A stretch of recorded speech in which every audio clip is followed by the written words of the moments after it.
Sosok pria ludahi kasir wanita di Makassar, diduga tak terima ditegur, dosen ASN. Seorang pria dengan arogan meludahi seorang kasir di salah satu swalayan di kota Makassar, Sulawesi Selatan, Sulsel. Aksi yang dilakukan pria tersebut karena tidak terima ditegur oleh kasir wanita lantaran menyerobot antrean ketika hendak membayar belanjaan.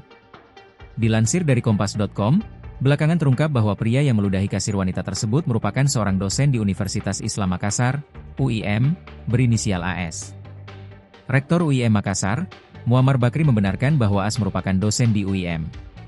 Kalau yang di video itu memang dosen Fakultas Pertanian, ucap Muammar dikonfirmasi, Jumat, 26 Desember 2025. Muammar yang juga menjabat sebagai sekretaris MUI Sulsel ini menegaskan pihaknya belum bisa memberikan komentar banyak lantaran AS baru akan dimintai keterangan. Nanti kami secara resmi menyampaikan rilis setelah kami sidangkan dulu ya. Pasti, disidangkan, kata dia.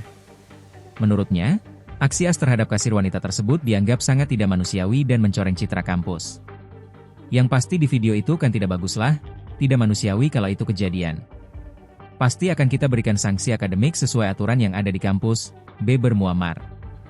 Muammar bilang, AS merupakan dosen dengan status aparatur sipil negara, ASN, yang selama ini diperbantukan sebagai tenaga pengajar di Fakultas Pertanian UIM Makassar. Sebenarnya itu dosen negeri yang diperbantukan di kampus, bukan dosen yayasan. Jadi nanti kita akan bicarakan seperti apa prosedurnya, tutup dia. Sementara, kasir wanita yang diketahui berinisial N, 21 tahun, tersebut juga telah menempuh jalur hukum dengan melaporkan AS ke Mapolsek Tamalan Rea. Menurut Sangkala, keluarga N melaporkan AS atas kasus dugaan penghinaan.